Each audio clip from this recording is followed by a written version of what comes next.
जलाटवी गगनचर प्रवाह पावितस्तरे घरेवलम्ब्य लम्बिताम्बुजं कृतं कपालिकां ढमढमढमन्निनादमड्डमर्वयुच्चकार चण्डताण्डवं तनोतु नः शिव।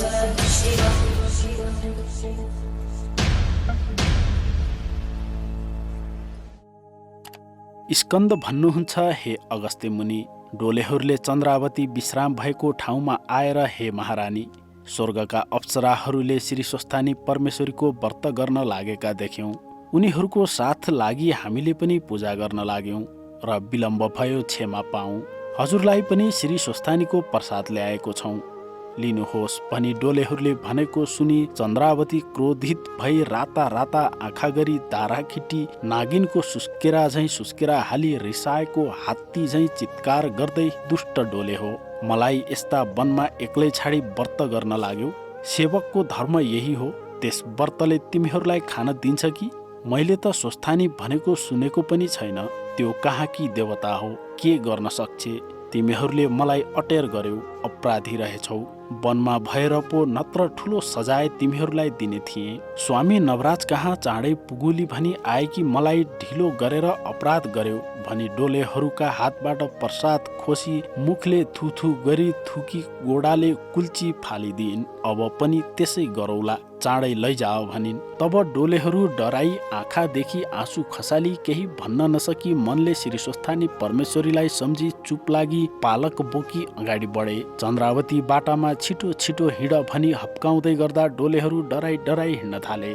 बाटामा साली नदी तर्दै गर्दा नदीको बीचमा पुग्दा श्री स्वस्थानी परमेश्वरीलाई निन्दा गरेका पापले अचानक कालो बादलले आकाश ढाकी मुसलधारे पानी पर्न लाग्यो। ठुलो आँधी बेरी र बिजुली चम्की मेघ गर्ज्यो। यस भयंकर विपत्तिमा परि चन्द्रावती र डोले समेत पुलबाट नदीमा खसे। त्यस नदीमा परेका डोलेहरू श्री स्वस्थानी परमेश्वरीका व्रतका प्रभावले मोक्ष भई कैलाशमा शिवगणको गणका रूपमा लीन भई आनन्दले रहे। चन्द्रावती चाहिँ स्वस्थानीको निन्दा गरेकीले साली नदीमा परिन्। जुन दिनदेखि चन्द्रावती नदीमा परि त्यस दिनदेखि नदी बग्न छोडेर स्थिर परिन्। त्यो नदी पहिले कहिल्यै त्यस्तो नभएको र पवित्र रहेको निर्मल जलले तीर्थको रूपमा सबैले स्नान गर्ने गर्दथे।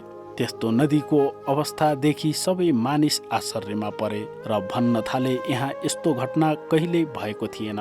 नदी किनारमा जम्मा भई माझीहरूले जाल हान्दा मुडो जस्तो अजीब वस्तु फेला पर्यो। त्यो चन्द्रावती नै रहेछन्। नदीमा कहिले मूर्छा र कहिले होसमा आउँदै गरेकी चन्द्रावतीलाई कसैले चिन्नै सकेनन्। चन्द्रावती निकालेपछि नदी पहिले जस्तै सहज रूपमा बग्न थालिन्। नवराज राजा कहाँ साली नदी बग्न थालेको खबर पनि पुग्यो।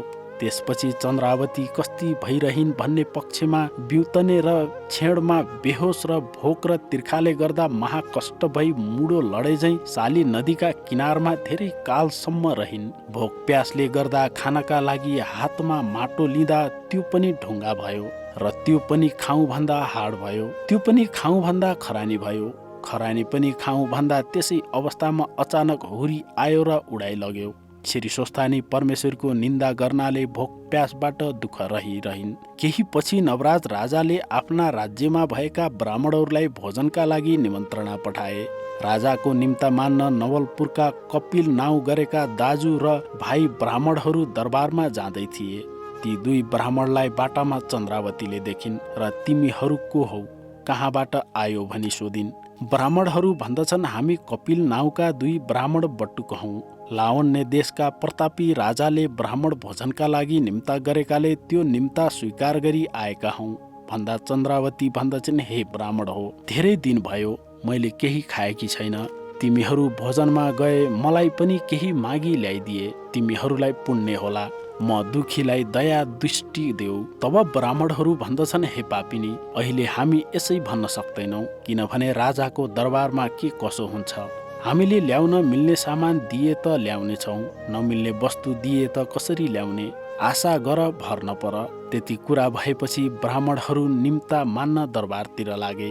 दरबारमा पुगेपछि नवराज राजाले सम्पूर्ण ब्राह्मणहरूलाई आदर सत्कार गरी भोजन गराई दक्षिणा दिए। भोजन गराएपछि अरू ब्राह्मणहरू राजा नवराजलाई आशीर्वाद दिए र आआफ्नो घरतिर लागे।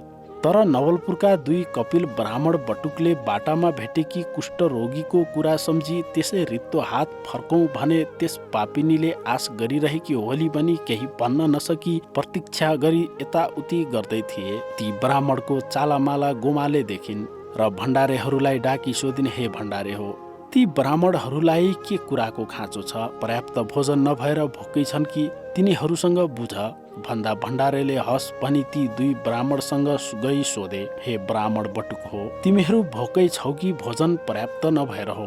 भन्दा ब्राह्मण बटुक भन्दछन्, हे भण्डारे, महाराजका कृपाले हामीले इच्छापूर्वक भोजन गर्यौं, सन्तुष्ट छौं। बरु बाटामा आउँदा साली नदीका तीरमा कुष्ठरोगी हातपाउ खसेकी एउटी स्त्रीले हामीलाई कहाँ जान लागेका हौ भनी सोधी। हामीले राजाको निमन्त्रणामा ब्राह्मण भोजनमा जान लागेका भन्यौं। भोजनमा जाने भए मलाई पनि केही ल्याइदेऊ, आफू 6 दिनसम्म भोकै भएकी भनेकी थिए। त्यो आइमाई हाम्रो प्रतीक्षामा होली, केही लगिदिऊ भने कसरी भनौं भनेर दुविधामा परेका छौं। ब्राह्मणले भनेका सबै कुरा भण्डारेले राजमाता गोमा कहाँ भन्दा गोमाले लिएर जान सक्ने जति देऊ भनी अराइन्। भण्डारेले हस भने तब भण्डारे पनि ब्राह्मणलाई दिनका लागि खाद्य सामग्री लिन भण्डारमा पसे। भण्डारमा राखेका वस्तु केही पाएनन्। राजाको भण्डार नै सुकी गयो। राखेको ठाउँमा कहीँ केही छैन, के दिउँ भनी राजमाता कहाँ निवेदन गरे। ब्राह्मणहरू भोजन गरी आएर, हे पापिनी, तेरो निम्ति हामीलाई ज्यादै लाज भयो। तेरो कुरा गर्ने बित्तिकै भण्डार सुक्यो। रानीलाई पकाइ राखेको भात रहेछ, ल्याइदिएका छौं भनी टपरीमा भात ल्याइदिए। पापिनी चन्द्रावतीलाई भोक लागेकोले मुख पनि नधोई खान लागेको देखि, हे पापिनी, यस्तो अवस्थामा पनि तँलाई धर्मको विचार आएनछ। तेरो अवस्थादेखि हामीलाई अति करुणा भयो। मुख धोई खा, श्री स्वस्थानी माताको व्रत गर, सम्पूर्ण पाप नाश होला भनेर ब्राह्मण घरतिर गए। ब्राह्मणहरू त्यहाँबाट गएपछि मुख धुन साली नदीमा जाँदा साली नदीको पानी सुक्दै गयो। त्यो देखि नदी माथि आई मुख नधोई खाउँ भन्दा त्यो खरानी भयो। खरानी पनि खाउँ भन्दा ठुलो हुरी आई उडायो। तब नाना तरहले रोई, जाडो गर्मी भोक प्यास सहेरी महा दुःख कष्टका साथ चन्द्रावतीका धेरै दिन बिते।